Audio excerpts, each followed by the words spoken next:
नमस्कार दोस्तों, मैं दिनेश कुमार आप सबका स्वागत करता हूं आपके अपने परिवार यज्ञ विद्या में। जैसा कि आप लोग जानते हैं, हम लोग Uttar Pradesh police computer operator की जो वैकेंसी है उसको लेकर डेडिकेटेड बैच चला रहे हैं। आज इसके अंतर्गत हम लोग कहां पहुंच गए हैं? कंप्यूटर के जो एपिसोड नंबर 115 में पहुंच गए हैं। कंप्यूटर का एपिसोड नंबर 115 बोले तो क्या सर इतनी क्लासेस हो चुकी है क्या? भाई साहब, आपका सिलेबस इतना महान बड़ा है तो उसमें क्लासेस तो लगेगी ना, करना तो पड़ेगा ना। फिर भी कुछ एक और क्लास मेरे ख्याल से जितना मैंने करवाया वो कम नहीं है। फिर भी मुझे भी कुछ टॉपिक ऐसे जैसे कि डीबीएमएस का है, एक्सेल का है, पावर पॉइंट का है और वर्ड का है। ये जो कुछ चार टॉपिक हैं, इन चारों टॉपिक को लेकर के कुछ मुझे जो प्रैक्टिस सेशन कराऊंगा उस पर और ज़्यादा ध्यान देना पड़ेगा। क्यों? क्योंकि मैंने यहाँ इनका शॉर्ट किया, कोई बड़ा बड़ा था यहाँ कम करना था, उसलिए मेरा वहाँ थोड़ा मुझे भी लगता है कि इसमें क्या करना पड़ेगा, थोड़ा और प्रैक्टिस वाले जो सेशन कराऊंगा उसमें इनसे क्वेश्चन ज्यादा करवाने पड़ेंगे। क्यों करवाने पड़ेंगे?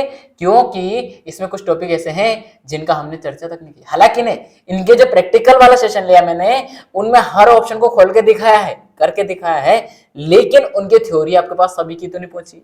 कुछ कुछ ऑप्शन है जिनकी नहीं गई, तो इनका हम जो क्वेश्चन बेस्ड है नहीं गई तो क्वेश्चन बेस्ड में आपके सामने प्रेजेंट कर दूंगा थ्योरी। बस आप मेरे साथ बने रहिएगा। कुल मिला के दिनेश आपके साथ है, आप दिनेश के साथ बने रहिएगा। दिनेश यज्ञ विद्या के साथ बन रहे हैं कुल मिला के।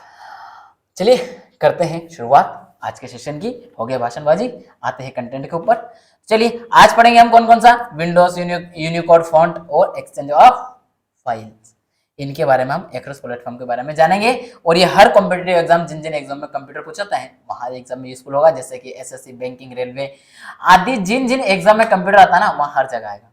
मेरे दोस्त जो नए हैं ना उनके लिए मैं बता देना चाहता हूं कि ये स्लाइड में आपको जो ग्रीन कलर का और ये जो येलो का राइट का निशान लगा हुआ है, इसका मतलब है कि ये जो राइट लग के ग्रीन हो गया ना, ये सिलेबस के टॉपिक है और आपके सिलेबस में ये टॉपिक करवा दिए गए हैं। और ये टॉपिक कहाँ मिलेंगे?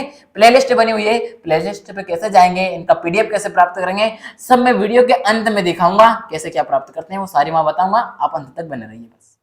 तो ये स्लाइड उस काम के, इसलिए इस पर समय नहीं लगाऊंगा, आगे चलूंगा। इन स्लाइड में क्या होता है, यहाँ से आप क्वेश्चन प्राप्त कर सकते हैं। ये सॉरी, इसका जो ये राइट का निशान लगे हुए हैं, इससे आप प्लेलिस्ट में जाकर के इन सारे टॉपिक को आप कवर कर सकते हैं और अपनी तैयारी को बूस्ट कर सकते हैं। लेकिन वो करने के लिए आपको क्या करना पड़ेगा, कहां से मिलेगा सारा चीज? अगर नहीं मिल पा रही तो आप वीडियो को लास्ट तक देखिए। अंत वाली जो स्लाइड होती है सबसे लास्ट की, उस स्लाइड में मैं रुक करके बताता हूं कि कौन सी चीज कहां से प्राप्त करनी है। बीच में मैं कोई चर्चा नहीं करता हूं, कंटेंट से बाहर नहीं जाता हूं। ठीक, आते हैं शुरुआत और एंडिंग, दो चीज होती है जहां मैं डिस्कशन करता हूं, बाकी बीच में कंटेंट से बाहर नहीं जाता हूं। आज हम बात करेंगे किसकी, जो है विंडोज और यूनिकोड फॉन्ट। इसके बाद exchange of file across platform. आप बोलेंगे सर ये करवाओगे तो क्या सिलेबस ये कंप्लीट हो जाएगा? जी हाँ, वर्क प्लेस जो आपका टूल्स है प्रोडक्टिविटी का, उन टूल्स को वाली जो यूनिट हम आज को पूरी कर ले जाएंगे। इसके बाद इसमें से कुछ टॉपिक ऐसे लगेंगे आपको, सर ये आपने एक दो टॉपिक को यहाँ से गायब कर दिए, इसमें कुछ लिखे हुए थे। जी हाँ, उनको मैं करवा चुका हूँ कहीं ना कहीं, जो नेटवर्क वाला है या इसके बाद जो आपको और भी जो टॉपिक करवाए, सब टॉपिक में करवाया। वहाँ 19-20 जो कर रहा था उसमें करवाए हैं, तो वहाँ यूज हो चुके हैं, इसलिए उनको डबल नहीं करवा रहा हूँ। जैसे यूनिक्स आपके सामने ही डबल प्रेजेंट हुआ है, ये भी मैं छोड़ने का मूड था पूरा, लेकिन मैं छोड़ा नहीं क्योंकि इसको मैंने इसके साथ में डाल दिया। ये तो करवाने था, ये इसके साथ में भी डाल दिया, कोई दिक्कत नहीं।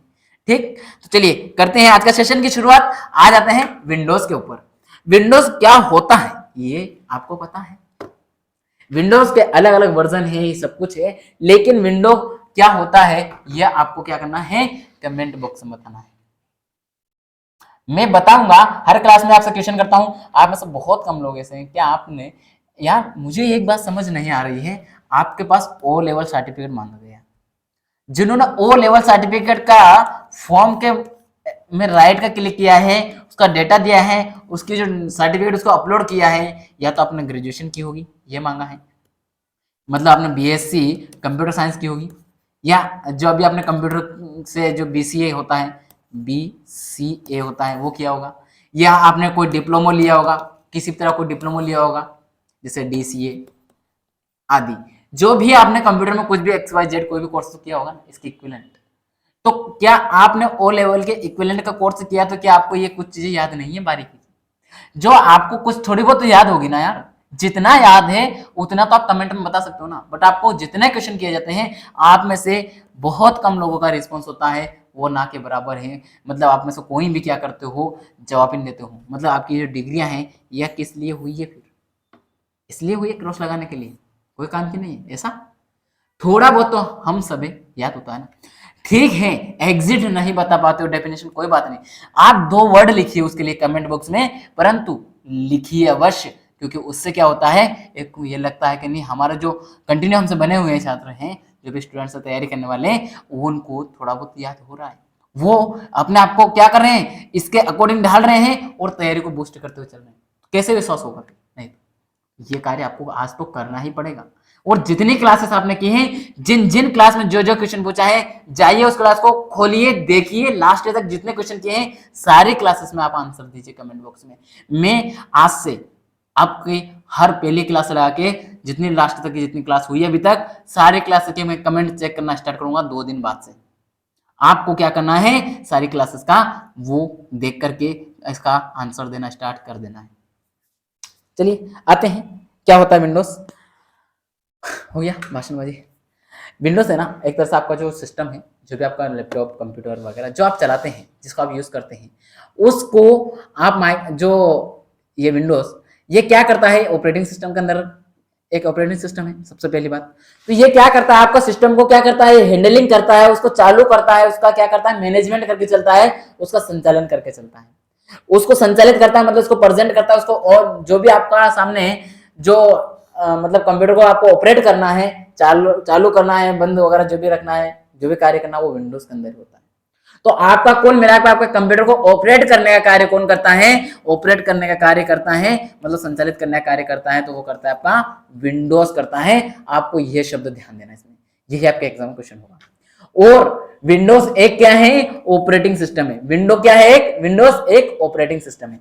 इसके अलग अलग वर्जन है, वो पढ़ेंगे हम, एक छोटा वीडियो अलग से दूंगा इसका, विंडोज का अलग अलग वर्जन का, वो देख लीजिएगा। लेकिन ये क्या है, ऑपरेटिंग सिस्टम है जो माइक्रोसॉफ्ट कंपनी द्वारा विकसित किया गया है। किसके द्वारा, माइक्रोसॉफ्ट कंपनी के द्वारा, माइक्रोसॉफ्ट कंपनी के द्वारा इसको विकसित किया गया है। ये ध्यान रखना, विंडोज जो है एमएस के द्वारा विकसित किया, मतलब माइक्रोसॉफ्ट कंपनी के द्वारा विकसित किया गया है। यह व्यक्तिगत और व्यावसायिक उपयोग के लिए, दोनों के लिए भिन्न भिन्न रूपों में क्या है, विभिन्न रूपों में ये आपके लिए इसके अलग अलग संस्करण है। विंडो 1, 2, 3, 7, 10, 11 जो भी विंडो है, विंडो का अलग अलग वर्जन है, संस्करण है, उनमें उपलब्ध है। जिसको जिस तरह की आवश्यकता है, जो विंडो की जरूरत है, वो उसका यूज कर सकता है। जो कंप्यूटर हार्डवेयर को संचालित, यही बोल रहा हूं, करने और उपयोगकर्ता के लिए अनुकूलता प्रदान करने में मदद करता है। आई होप आपको यह बात समझ में आती चली जा रही होगी। ठीक, विंडोज उपयोगकर्ता को विभिन्न कार्यों को करने के लिए एक graphical user interface, GUI, graphical user interface, याद ध्यान, मतलब मैं यहाँ फिर से आपको ये बताऊंगा। चलिए मैं ना इसको डिलीट करता हूँ और हाईलाइटर ले लेता हूँ ना। यहाँ ध्यान देने वाली बात ये है कि ये जो इसका फुल फॉर्म है, ये आपकी एग्जाम का क्वेश्चन होगा। GUI, अभी तक मैंने आपको GUI करवाया भी सही, वहां भी बताया, और यहाँ फिर से बीच में आया नाम तो फिर बता रहा हूं। GUI का फुल फॉर्म आपके एग्जाम का क्वेश्चन होगा। इसका पूर्ण रूप है क्या है, ग्राफिकल यूजर इंटरफेस। ठीक, इसके अलावा क्या देखो ऑप्शन, ग्राफिक यूजर इंटरफेस या ग्राफिक्स यूजर इंटरफेस। तो यहां आपको देना है ग्राफिकल यूजर इंटरफेस। कल याद देना, ग्राफिकल यूजर इंटरफेस एप्लीकेशन और टूल्स प्रदान करता है। यह सारी सुविधा कौन प्रदान करता है, आपका विंडोज। यह एक प्रमुख ऑपरेटिंग सिस्टम है जो डेस्कटॉप, लैपटॉप, टैबलेट और हार्डवेयर पर काम करता है। आगे चलते हैं, अब इसके कुछ फीचर्स हैं, विशेषताएं हैं, इनको हम जान लेते हैं। क्या विशेषता है उनको जान लेते हैं। सबसे पहला तो यही है कि ग्राफिकल यूजर, जो ग्राफिकल उपयोगकर्ता इंटरफेस, मतलब ग्राफिकल यूजर इंटरफेस जो हमें प्रदान करता है, यह है कि इसकी विशेषता है किसकी, विंडोज की। विंडोज एक का GUI उपयोगकर्ताओं को आसानी से कंप्यूटर के कार्यों, कंप्यूटर में कुछ भी कार्य करना को संचालित, मतलब ऑपरेट करने के में मदद करता है। जिसमें क्या, आइकन, मेन्यू और विंडोज होते हैं। ये सारी सुविधा इसमें होती है, किसमें? आपका ग्राफिकल यूजर इंटरफेस। मल्टीटास्किंग भी होता है विंडोज, क्योंकि विंडो मल्टीटास्किंग नहीं होगा तो वो आपको सिस्टम को ऑपरेट कैसे करेगा, तो उसको होना पड़ेगा मल्टीटास्किंग। तो ये मल्टीटास्किंग होता है तो ये आपके सिस्टम को ऑपरेट कर पाता है। विंडोज उपयोगकर्ताओं को एक साथ कई अनुप्रयोगों, बहुत सारे अलग अलग अनुप्रयोग करने के लिए को चलाने की अनुमति देता है। अनुप्रयोग मतलब कार्य, वर्क जो भी करना चाहते हैं आप, जिससे उन्हें कई कार्यों को समय के साथ संपादित करने की सुविधा प्रदान करता है। यह मल्टीटास्किंग में कार्य होता है। सिक्योरिटी की भी बहुत अच्छी सुविधा है। तो विंडोज में विभिन्न सुरक्षा उपाय होते हैं, जैसे कि फायरवॉल, एंटीवायरस और अन्य सुविधाएं, ये सारी सुविधाएं इसमें दी जाती है। ठीक, समझिए आगे। यहां मैं पढ़ते हुए क्यों चल रहा हूं, केवल इसमें कुछ भी ऐसा शब्द नहीं लिखा मैंने जो समझ में नहीं आ रहा हुआ, एक बार पढ़ोगे ना समझते हो जाओगे। मैंने पहले ही इतने आसानी से इसका ये किया है लैंग्वेज का यूज कि आप पढ़ते जाओ समझते जाओ क्लियर, उसका अर्थ को आप समझते हो जाओगे ना। एक बार मैं समझाता चल रहा हूँ थोड़ा थोड़ा थ्योरी, और जैसे उसको समझ जाओगे फिर उसके बाद तो आप कभी पढ़िए। संगठनात्मक क्षमता मतलब ऑर्गेनाइजेशनल कैपेबिलिटीज। विंडोज उपयोगकर्ताओं को उनकी फाइलों और फोल्डर्स को संगठित रूप से रखने के लिए अनुमति देता है, जिससे उन्हें अपने डेटा को आसानी से पहचानना और पहुंचा सकते हैं। ये आपको संगठन है ना अच्छा, इसलिए सारी सुविधा आपको मिलती है, तभी तो इसका यूज ज्यादा होता है। हार्डवेयर संगतता मतलब हार्डवेयर की जो कैपेबिलिटीज हैं उसके बारे में बात हो रही है। तो विंडोज विभिन्न प्रकार के हार्डवेयर पर काम करने की अनुमति देता है, तभी तो इसका उपयोग हर कंप्यूटर में कर लेते हैं हम, हर कंप्यूटर में इसका यूज कर रहे हैं। क्यों? क्योंकि इसमें ये सुविधा अच्छे से मिली हुई है, अनुमति मिली हुई है। जैसे कि डेस्कटॉप है, लैपटॉप है, टैबलेट है, मोबाइल डिवाइस है, इन सभी के इसमें इन सारे हार्डवेयर, जितने भी हार्डवेयर का नाम इसमें लिखा है, आदि इन हार्डवेयर में इसकी सुविधा देना, इसको चालू किया जा सकता है, इसको यूज किया जा सकता है। संबंधित सेवाएं, रिलेटेड सर्विस, इसके रिलेटेड कौन सी विंडो की सर्विसेज है वो, तो विंडोज उपयोगकर्ताओं को विभिन्न सेवाओं और उपकरणों का उपयोग करके उनके कंप्यूटर अनुभव को बढ़ावा देता है। कंप्यूटर के जो आपका जो एक्सपीरियंस है उसको बढ़ावा देता है, जैसे कि web browser, media player, mail client और अन्य, ये सारी सुविधा आपको अन्य सेवाओं के रूप में, सर्विस के रूप में आपको प्रदान की जाती है। ये था हमारा विंडोज के बारे में कुछ डिस्कशन। विंडो के वर्जन कौन कौन से हैं और कब कौन सा वर्जन आया है और अभी कौन सा चल रहा है, इन सबको हम अगले एक वीडियो के रूप में जानेंगे। छोटा सा वीडियो लेकर आऊंगा, छोटा रहेगा, लगभग 10-15 मिनट का वीडियो रहेगा, उसमें आपको सारा ये दिखा दूंगा। ठीक, क्योंकि उसमें फोटो वगैरह सब लाके डालूंगा, पूरा व्यवस्थित दिखाऊंगा, टेंशन ना लीजिए उसको भी, है ना। चलिए, क्या होता है यूनिकोड फॉन्ट? तो फॉन्ट का मतलब क्या होता है, कोई ना कोई फॉन्ट होगी, लिखित रूप होगा, उसके ऊपर बात करेंगे। तो क्या बोल रहे हैं, यूनिकोड फॉन्ट एक प्रकार का क्या है, फॉन्ट है, जो यूनिकोड के चरित्रों को समर्थित है। यूनिकोड फॉन्ट एक अंतरराष्ट्रीय कंप्यूटर है, उसको संदर्भित है, जिसमें सभी भाषाओं के अक्षर, सारे लैंग्वेजेस, जितने भी लैंग्वेज हैं उनके अक्षर मतलब वर्ण, संख्या, उनकी जितने भी नंबर है वो, और संकेत जो भी उसके न्यूमेरिकल है उनके ऊपर भी को प्रतिनिधित्व करने के लिए एक सम्मान, जो मतलब उसका सिंबल से, सॉरी संकेत का मैंने न्यूमेरिकल बोल दिया गलती से, वहां का सिंबल के लिए एक सम्मान संख्या कोड का उपयोग किया जाता है। इन सबके लिए एक ही संख्या कोड का प्रयोग किया जाता है, इसलिए इसको यूनिकोड फॉन्ट कहा जाता है। यह फॉन्ट यूनिकोड के अक्षरों को प्रदर्शित करने में सक्षम है, जिससे विभिन्न भाषाओं, लिपियों और संकेतों को समर्थित किया जा सकता है। यह अक्षरों को प्रदर्शित करने के लिए विभिन्न स्टाइल और डिजाइन में उपलब्ध होता है। हम इसकी मेनली विशेषता, आप बोल रहे सर ये कौन सा, आपने एक लाइन पकड़ ली, बिल्कुल इनकी विशेषताओं को किसी को छोड़ नहीं रहे हो, क्योंकि जो विशेषता अगर आपको पता होगी तो इसका आंसर भी आप निकालते हुए चले जाओगे, इसलिए आपको हम विशेषताएं करवा रहे हैं। आपको समझ आ रहा है कि ना आ रहा है?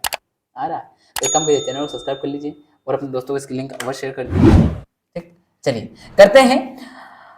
क्या है जो आपके फीचर्स हैं, विशेषता है, उसमें पहला फीचर क्या बोल रहा है कि अक्षर का सेट है, क्या समर्थित, मतलब सपोर्ट करता है कैरेक्टर के सेट को। क्या यूनिकोड फॉन्ट समर्थित मतलब सपोर्ट करता है किसको, अक्षर के सेट में सम्मिलित होते हैं, जिससे विभिन्न भाषाओं को, संकेतों और लिपियों को प्रदर्शन मिलता है। कुल मिलाकर क्या करता है, जितने भी अक्षर का सेट है सब उनको क्या करता है, सपोर्ट करता है, उनका समर्थन करता है।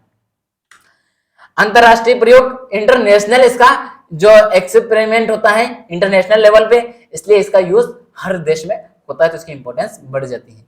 तो ये फॉन्ट अंतरराष्ट्रीय प्रयोग को समर्थित, मतलब उसका क्या करती है, सपोर्ट करती है, जिससे विभिन्न भाषाओं, हर देश की अपनी अपनी भाषा है, उनका सपोर्ट होती है, और संस्कृतियों के अक्षरों को प्रदर्शित किया जा सकता है।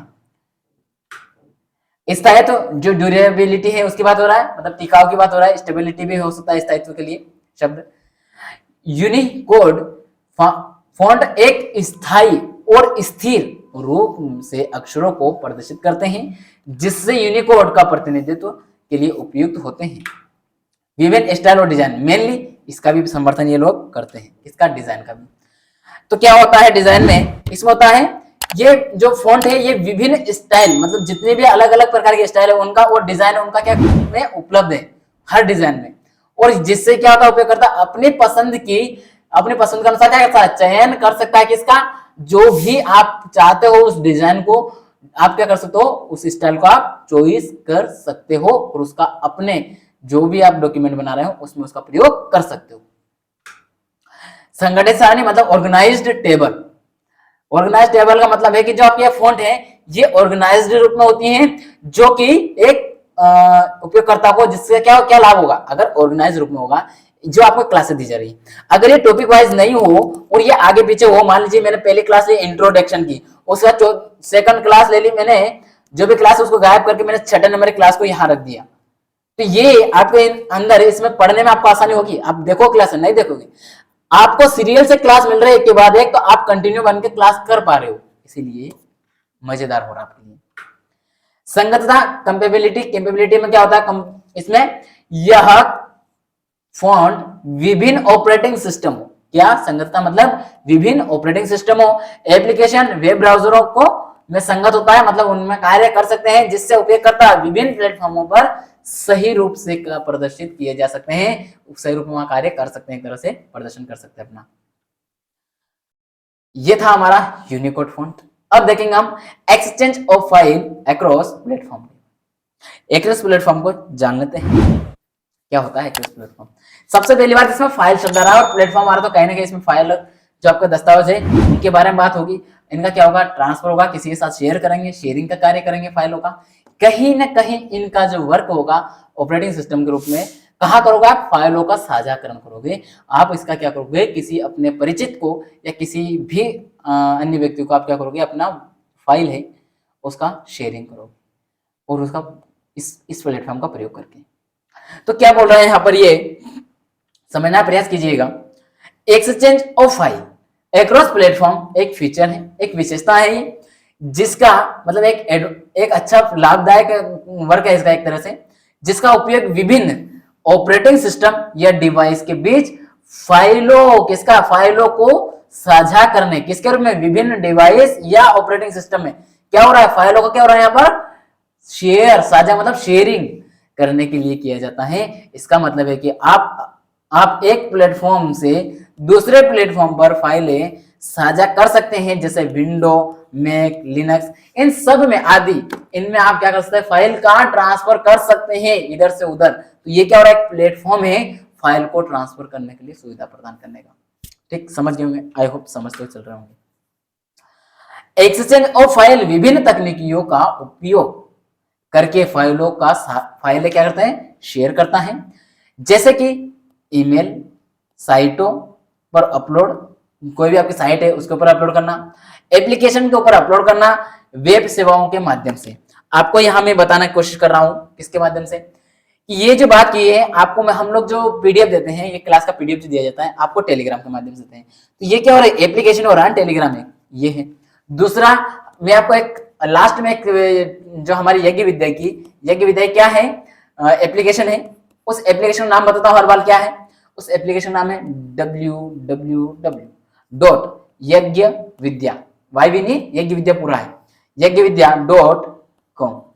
ये हमारी क्या है, हमारी वेबसाइट है, उसका वेबसाइट, हमारी वेबसाइट का ये वेबसाइट जो एप्लीकेशन है, ये वेबसाइट है। इससे जाके भी आप क्या कर सकते हो, इस साइट मतलब वेबसाइट हो रही है, साइट हो, इससे भी क्या जाके आप क्या कर सकते हो, अपलोड जो वहां अपलोड रहती है वहां से प्राप्त कर सकते हो, क्या आपका जो पीडीएफ है वो। साथ में हमारी जो एप्लीकेशन है यज्ञ विद्या की, उस एप्लीकेशन का नाम है यज्ञ विद्या करके, वहां से आप डाउनलोड कर सकते हो।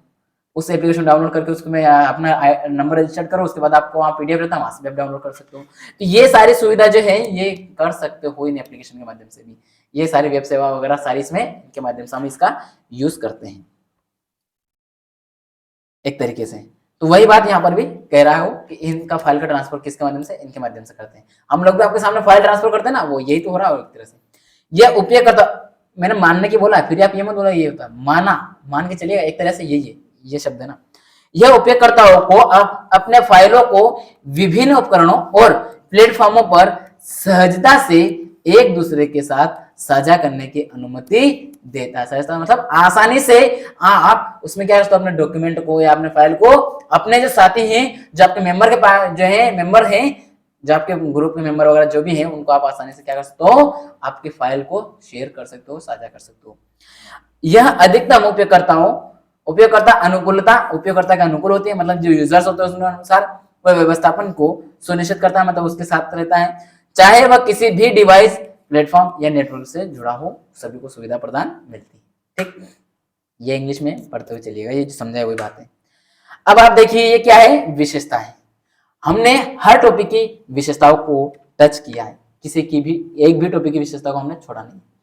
क्यों नहीं छोड़ा है, क्योंकि विशेषताओं से हमारा लगभग उस टॉपिक का क्रश पूरा निकल के आ जाता है, उसके फीचर्स पता चल जाते हैं, क्या वर्क होता है पता चल जाता है। जैसे हमें इतना पता हो जाता है हमारी एग्जामिनर क्या क्वेश्चन पूछेगा, हम इन जो विशेषताओं वाला जो पोर्शन होता है इससे हमारा उसका आंसर निकल जाता है। तो आप हर इस टॉपिक का इसको करते हुए चलिएगा मेरे साथ।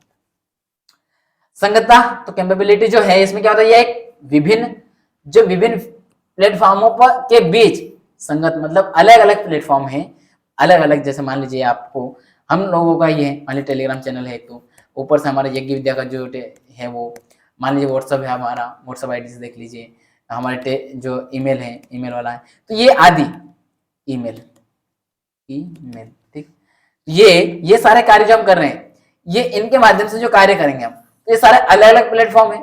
टेलीग्राम अलग है, यज्ञ विद्या का हमारा अलग है, व्हाट्सएप का अलग है, ईमेल का अलग है। तो ये सारे जो अलग अलग प्लेटफॉर्म है, इनका यूज करके, या जो विंडोज है, मैक वाला है, लिनक्स है, इन सब का भी इनका हम प्रयोग करके, आप यहाँ मान के चलिए टेलीग्राम साइट से, ये हमारा जो पीडीएफ का है उससे, तो उससे मान के चलेंगे तो ये पॉइंट आसानी से आपको समझ में आएगा। तो यहाँ आपको क्या करते हैं, हम पीडीएफ कहाँ से दे सकते हैं, टेलीग्राम से, यहाँ से हमारा कॉन्टेक्ट ऐप से, यज्ञ विद्या की जो एप्लीकेशन है और वेबसाइट है वहां से मिल सकता है, व्हाट्सएप नंबर से मिल सकता है, आप ईमेल पे मैसेज करेंगे तो ईमेल के माध्यम से कर सकते हैं, यानी सोशल मीडिया से कर सकते हैं।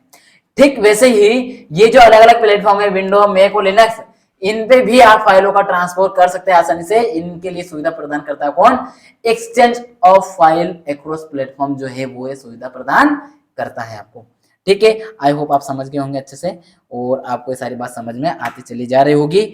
और सेकंड आता है हमारा क्या, जो है सिक्योरिटी की बात होती है। तो बाजार में उपलब्ध, जो आपको बाजार में उपलब्ध एक्सचेंज ऑफ फाइल सॉल्यूशंस अक्सर सुरक्षित तकनीकों का प्रयोग करते हैं जो फाइलों की सुरक्षा को सुनिश्चित करते हैं। यानी कि आपकी जितनी भी फाइलें ट्रांसफर की होती हैं ये सिक्योरिटी को प्रदान करती हैं, उसको आप जिस तरह की अनुमति देते हैं। जैसे टेलीग्राम पे अगर आप, हमारा जो चैनल है उसमें हम जिस तरह की परमिशन देंगे ना, उसी तरह का उसमें कार्य करने देगा, वो दूसरा नहीं करने देगा। तो सिक्योरिटी की बात टाइट है ना, वही बात।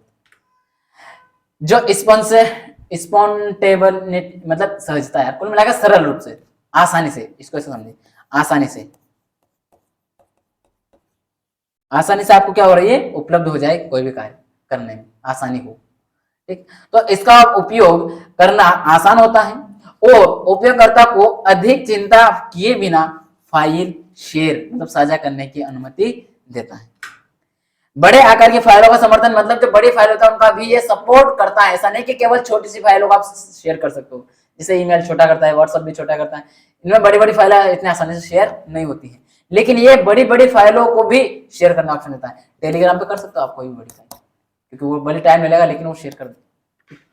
यह बड़े आकार के फाइलों का भी समर्थन करता है, जैसे कि वीडियो फाइलें, वीडियो के साथ जो वीडियो वाली फाइल होती है उसको, ऑडियो फाइलें और डॉक्यूमेंट, इनमें सब में प्रदान करता है।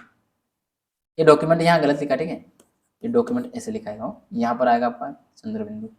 ठीक, चलिए, विभिन्न सेवाओं का समर्थन, विभिन्न सेवा मतलब सपोर्ट करता है जितनी भी सर्विसेज है उन सबको। जैसे एक्सचेंज ऑफ फाइल कहीं विभिन्न सेवाओं का समर्थन करता है, जैसे कि ईमेल है, सोशल मीडिया है, फाइल संचार अनुप्रयोग आदि जितने भी सोशल मीडिया वाले हैं ना, जैसे व्हाट्सएप, टेलीग्राम, इसके बाद में मैसेज मतलब संदेश और अलग अलग जो भी है आपका ईमेल वगैरह, इन सबका ये क्या करता है, सपोर्ट करता है। सपोर्ट किस किसका कैसा सपोर्ट करता है, तो यूजर को सहयोग प्रदान करता है जिससे अधिक विकल्प मतलब जितने मैक्सिमम विकल्पों को सारी सुविधा मिलती है, आप अपने काम को संपादित कर सकते हैं अधिक विकल्पों का सर्च करके। इसके बाद आपका क्या आता है, जो स्टेबिलिटी है, स्थिरता है, उसकी बात हो रही है। तो यह फीचर अक्सर स्थायित्व और विश्वसनीयता के साथ आता है जिससे उपयोगकर्ताओं को संचार में विश्वास होता है। मतलब आप जो ये फाइल ट्रांसफर का कार्य कर रहे हो, अगर इस फाइल में टिकाऊपन नहीं होगा इस फीचर में या इस एप्लीकेशन या वेबसाइट में, तो क्या होगा, इसकी वजह से, इस एप्लीकेशन की वजह से आप अपना कार्य मतलब आप नहीं करोगे बार बार इसका प्रयोग, बहुत कम प्रयोग करोगे। लेकिन अगर ये टिका होगा तो आप इसका प्रयोग अधिक से अधिक करोगे, एकाधिक, और अपने दोस्तों को भी इसका प्रयोग करवाओगे। आई होप आपको हर चीज समझ में आई होगी और आज हमारी जो क्लास पहुंच गई है यहाँ तक। आज हमने जो जो टूल्स हैं उनको, वर्किंग पैलेस वाले जो टूल्स हैं वर्किंग, उनको लगभग पूरा कर लिया है। उनके जितने भी टॉपिक दिए सब टॉपिक हमने किया है सीनेट के, बहुत टाइम भी लिया इसने, और इवन इसमें दिमाग भी ज़्यादा ये करना पड़ा कि कितना शॉर्ट करूं इसको, कितना कम करें, कौन सा करवाऊं कौन सा नहीं करवाऊं, क्योंकि अगर इसको विस्तार से पूरा विस्तार दे देता मैं और डेटाबेस वालों को भी अगर विस्तार देता तो मान के चलिए 200 क्लास का बन जाता, क्योंकि ये कंटेंट इतना बड़ा बड़ा है। एक ही डेटाबेस के मान के चलिए कम से कम 30-40 क्लास हो जाएगी अगर पूरा विस्तार से जिस तरह से एकेडमी में होता है ना वैसे करवाई जाती, क्योंकि क्लास छोटी रहती ना 30 मिनट के रहने से तो बड़ी हो जाती है। खैर वो अलग बात है, हमने इतना किया डेटाबेस से कि हमारे क्वेश्चन बन जाएंगे, हालांकि नहीं मैंने सब कुछ टॉपिक छोड़ा, लेकिन डेटाबेस के ऊपर मैं लगभग 7 से 8 क्लास प्रैक्टिस की लेने वाला हूँ। क्यों लेने वाला हूँ कि उनका जो टॉपिक छूटे हैं ना उनसे भी क्वेश्चन आए तो मैं वहां जो क्वेश्चन प्रैक्टिस का करवा करके वहां एनालिसिस करूंगा, वहां समझा दूंगा ताकि आपके क्वेश्चन ना छूटे। तो आप क्या करेंगे, चैनल सब्सक्राइब करें और कंटिन्यू बन रहे, थोड़ा वेट कीजिएगा कुछ दिन ही सही थोड़ा, लेकिन मैं आपको करवाऊंगा, आप मेरे साथ बने रहेगा। यहाँ यज्ञ विद्या पे आप कंटिन्यू रहेगा। साथ में आपको अगर कोई क्वेरी हो तो आप यज्ञ विद्या जो नंबर है वहां से कॉन्टेक्ट कर सकते हैं, और इवन आप मेरे भी एक कॉन्टेक्ट नंबर है उससे आप मेरे से कॉन्टेक्ट कर सकते हैं। मैंने दिए हुए एक क्लास में कॉन्टेक्ट नंबर, अगर वो क्लास आपने की होगी मिल जाएगी, सारी क्लास करेंगे तो बीच में एक क्लास मिल जाएंगे आपको कॉन्टेक्ट नंबर, वहां से आप जो क्या करेंगे कॉन्टेक्ट मेरे से भी डायरेक्ट आप पूछ सकते हैं कुछ भी, यार कोई दिक्कत नहीं है, आपको पूछना हो तो मुझे कोई प्रॉब्लम नहीं, बता दूंगा। हाँ अगर एक बार मैं कॉल नहीं उठाऊं तो रिटर्न में खुद कॉल कर दूंगा, आप चिंता ना करें। साथ में अगर आपको कोई मैसेज वगैरह करना है, किस तरह का कोई क्वेरी है मुझे मैसेज करना है तो आप व्हाट्सएप पे अगर मैसेज करना चाहते हैं तो कर सकते हैं, यज्ञ विद्या व्हाट्सएप नंबर है उससे कर सकते हैं, वहां से मेरा नंबर ले सकते हैं, व्हाट्सएप नंबर वो मिल जाएंगे आपको। मैं यूट्यूब पे व्हाट्सएप नंबर नहीं दे सकता हूँ पर्सनली, ठीक, तो आप वहां से कर सकते हैं। एक टेलीग्राम जो है यज्ञ विद्या को ज्वाइन रखे हैं, वहां से भी आप क्या कर सकते हैं, मुझसे जुड़ सकते हैं, और उसमें मैं ज्वाइन हूँ, लेकिन आपको ऐसे कैसे सर्च करके मिलेंगे, वहां से नहीं कर पाएंगे पर्सनली। चलिए एक काम करता हूँ, उसमें मैंने हाइड कर रखा, कोई मुझे पर्सनली बिना कॉन्टेक्ट वाला मुझे मैसेज नहीं कर सकता है। तो उसके लिए क्या कीजिए आप, एक मैंने टेलीग्राम आईडी बनी हुई है, उस आईडी से आप क्या करेंगे, मुझे उस आईडी पे आप मैसेज करेंगे, आपकी कोई क्वेरी हो तो वहां से भी आप डायरेक्ट मुझसे क्वेरी कर सकते हैं। उसका नाम है मतलब आप एक काम कीजिएगा, इसको छोड़िए आईडी को, आप जो हमारे यज्ञ विद्या की है ना टेलीग्राम चैनल, वहां जाकर के जो हमारी पर्सनल आईडी है यज्ञ विद्या की उनको मैसेज कर दीजिएगा, तो वो मेरा नंबर आपको दे देंगे, आप वहां से जुड़ जाएंगे मेरे आईडी से भी, ठीक है। चलिए कैसा लगा इसके लिए कमेंट अवश्य कीजिएगा और बताइएगा कैसा लगा आपको, इसके साथ शेयर अवश्य कीजिएगा और लाइक कीजिएगा, हमारे टेलीग्राम चैनल को ज्वाइन कीजिएगा, और साथ में आपको पीडीएफ नहीं मिल रहा तो पीडीएफ कहाँ से प्राप्त कर सकते हैं आप, www.yagyavidya.com, यहाँ से इसको ज्वाइन इसलिए कर लीजिए कि आपको जब भी जहाँ हम प्रैक्टिस सेशन जितने दिन 2-4 दिन बाद जितने स्टार्ट करेंगे तो उसको आप क्या करेंगे कंटिन्यू कर सकते हैं। आपको कमेंट बॉक्स में होमवर्क दिया जा रहा है आज, वो करना है आपको। मैंने जो पावर पॉइंट वाली क्लास ली थी प्रैक्टिकल, उस क्लास में आपको मैंने कुछ करवाया था, क्या करवाया था, कुछ क्या करवाया था, कुछ क्या करवाया था बताइए, क्या करवाया था, शॉर्टकट की करवाई थी, भूल गए, शॉर्टकट की करवाई थी, उसमें शॉर्टकट की करवाई थी, उसमें से आपको जो फर्स्ट जो प्रथम है, एक काम कीजिए, फर्स्ट वाले जो 5 हैं, प्रथम 5 उनके नाम लिखने हैं, प्रथम 5 के आपको नाम लिखने हैं कमेंट बॉक्स में, ठीक है। कितनी करवाई थी टोटल, 17-18 से, 17 या 18 से कुछ थी, है ना, 17 या 18 थी, तो उसमें से फर्स्ट 5 के आपको नाम लिखना है, कौन सी की का क्या प्रयोग है वो लिखना है, प्रथम 5 फर्स्ट वाली। चलिए मिलेंगे अगली क्लास में। आज के सेशन को यही रोकेंगे। आज के लिए इतना ही। जय हिंद, जय भारत।